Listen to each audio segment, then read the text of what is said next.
Hi guys, पिछले part में आपने देखा कि तेयू के रूम में जी के आने से साथित को बहुत ज़्यादा गुस्सा आ जाता है और वो उस पर चिल्ला देता है। उसके बाद वो आंटी से कहता है कि ये लड़की यहाँ दोबारा नहीं आनी चाहिए, मैं ये बर्दाश्त नहीं कर सकता और ये लड़की चाहती है कि हम तेयू को भूल जाएं। तो आंटी उसे समझाती है कि जी ने ये एक्सीडेंट जानबूझकर नहीं किया। आंटी साथित से कहती है कि जी अपने केस से बहुत ज़्यादा गिल्टी है और वो मेरे और बच्चों के लिए यहाँ आती है, तो तुम प्लीज़ उसे माफ़ कर दो। मैं अपनी बेटी को खो चुकी हूँ पर मैं तुम्हें नहीं खोना चाहती। ये सुनकर साथित की आंखों में आंसू आ जाते हैं और वो आंटी के लिए जी को माफ करने के लिए तैयार हो जाता है। अब देखते हैं कि कुछ गुंडे ओल्ड लेडी के घर पे हमला करते हैं। उससे कहते हैं कि ये जगह जल्दी से जल्दी खाली कर दो। उस लेडी के मना करने पर गुंडे उसके पर हमला करते हैं। तो अचानक से वहाँ जी आ जाती है और उन्हें बचाने लगती हैं। गुंडे अब जी पर भी हमला करने वाले होते हैं। अब साथित एक हीरो की तरह आकर जी को बचा लेता है पर वो उसे पहचान नहीं पाता। ये दोनों एक दूसरे का चेहरा देखकर शॉक्ड हो जाते हैं। साथित स्लम एरिया में बूढ़ी औरत के केस के सिलसिले में आया होता है। गांव वाले साथित से कहते हैं हम अपनी जमीन नहीं छोड़ना चाहते, हमारी हेल्प करो। साथित उन सबको कहता है कि तुम चिंता मत करो, तुम्हें यहाँ से कोई नहीं निकाल सकता। अब बूढ़ी औरत जी से कहती है तुम्हें यहाँ नहीं आना चाहिए था, और जी यहाँ बन के बुलाने पे आती है। ये समझ जाते हैं कि लॉयर ने जी को पहचान लिया है और वो कहीं किसी को बता ना दे कि जी स्लम एरिया से बिलोंग करती है। साथित उनकी बातें सुन लेता है और कहता है कि मैं यहाँ काम के सिलसिले में आया हूँ, मुझे किसी के सीक्रेट को रिवील करने का कोई शौक नहीं है। जी साथित को इस केस को छोड़ने के लिए कहती है और उसे पैसे ऑफर करती है। साथित उसे कहता है मैं ये केस नहीं छोड़ूंगा और तुम डरो मत, मैं तुम्हारे बारे में किसी को नहीं बताऊंगा कि तुम ऐसी जगह से बिलोंग करती हो।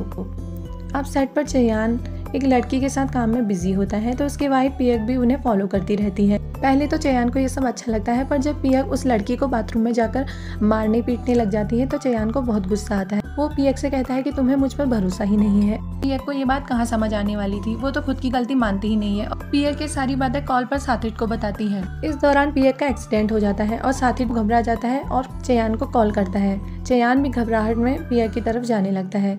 पियक का एक्सीडेंट नहीं हुआ होता और उसने ये सब ड्रामा चयान को अपने पास बुलाने के लिए किया होता है और वो चयान से अपने किए के लिए सॉरी कहती है। अब जी जेड से कॉल पे कहती है कि मुझे एक अच्छे लॉयर की ज़रूरत है। फिर जेड अपनी सिस्टर जेन से कहता है कि तुम्हारे बॉस भी एक अच्छे लॉयर हैं, तो क्या वो हेल्प करेंगे।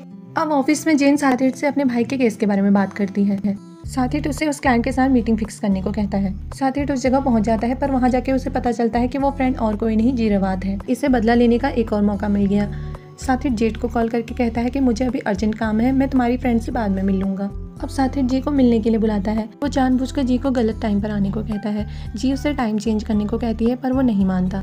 वहाँ पर बहुत ज्यादा ट्रैफिक होता है। जी कैसे भी करके उस जगह पर पहुंच जाती है। साथित उसे बिल्डिंग के अंदर आने को कहता है। जी के अंदर पहुंचते ही साथित उसे छुपकर देख रहा होता है और उससे मैसेज करके आज की मीटिंग कैंसिल करने को कहता है। जी वापस जाने के लिए गाड़ी में बैठ जाती है। साथित उसे फिर मैसेज करके मिलने को कहता है। जी बिल्डिंग की टेरेस पर पहुंच जाती है और लॉयर को कॉल लगा रही होती है। साथित पीछे से आकर उसका फ़ोन उससे छीनकर खुद को कॉल लगाता है और कहता है जिससे तुम अब तक बात कर रही थी वो मैं ही था। जी ये सुनकर शॉक्ड हो जाती है। जी उससे कहती है तुम मेरे साथ ऐसा क्यों कर रहे हो। साथित उसे कहता है हेल्प के चक्कर में तुम्हारे फ्रेंड ने तुम्हें टाइम बॉम्ब से मिला दिया। साथित अब जी से कहता है कि तुम्हारी दादी और गांव वालों की ज़मीन अब उनसे छिनने वाली है और देखता हूँ तुम्हारी रेपुटेशन उसे कैसे बचाती है। जी उससे कहती है तुम्हारा गुस्सा मुझ पर है, मेरे अपनों पर नहीं। तो साथित उससे कहता है कि अब तुम्हें पता चलेगा कि अपनों का दर्द कैसा होता है और वो उसे कहता है कि तुम्हारा पैसा पावर किसी काम नहीं आएगा, एक एक करके तुम्हारे सारे अपने तुम्हें छोड़ के चले जाएंगे। वो बुरी तरह जी को रियलाइज कराता है कि सब उसी की गलती है। इसके बाद जब साथित वहाँ से वापस आ रहा होता है तो गार्ड के पूछने पर वो बताता है कि ऊपर कोई नहीं है।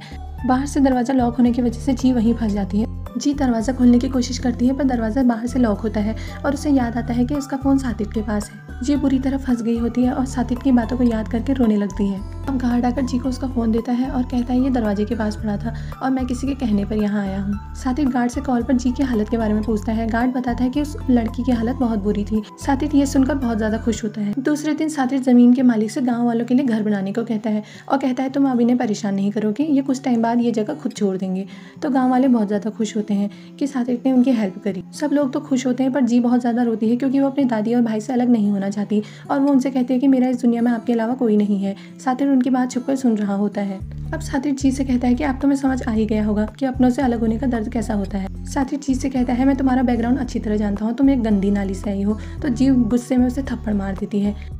फिर साथित जी से कहता है कि ये तो बस शुरुआत है, मैं आगे तुम्हारे साथ इससे भी ज़्यादा बुरा करूंगा। जी की दादी साथित की बात सुन लेती है और कहती है तुम जैसा जी को समझ रहे हो वैसी वो नहीं है, वो एक अच्छी इंसान है। अब देखते हैं कि जी पिया के एक इवेंट में जाती है जहाँ उसका स्टेप फादर भी आया होता है। उसका स्टेप फादर उसके साथ ज़बरदस्ती करने की कोशिश करता है और दूसरी तरफ वो मीडिया के आगे उसके साथ अच्छे होने का दिखावा करता है। अब पार्टी में जी और चयान बात कर रहे होते हैं, पर सातिट उन्हें देख लेता है और उसे फिर से उन पर शक हो जाता है। सातिट गुस्से में चयान से कहता है कि तुम्हारी वाइफ अंदर है और फिर भी तुम इसके साथ लगे हो। चयान उसे समझाने की कोशिश करता है, पर जी अब उसका हाथ पकड़कर ऐसा दिखाती है जैसे उनके बीच में सच में कुछ चल रहा है। तो सातिट को और ज़्यादा गुस्सा आने लगता है। सातिट जी को फिर से बुरा भला कहता है। किसी तरह चयान उसे रोक लेता है, पर सातिट नहीं मानता और उस चयान को कहता है कि अब मैं ये सब अपने तरीके से सुलझाऊंगा, और जी के पीछे चला जाता है। अब जी की माँ आकर उसे कहती है तुम सबके हस्बैंड को क्यों छीनना चाहती हो। तो जी कहती है क्या मैंने तुम्हारे हस्बैंड को भी छीना है। इससे आगे क्या होगा ज़रूर देखिए नेक्स्ट पार्ट में। Thank you.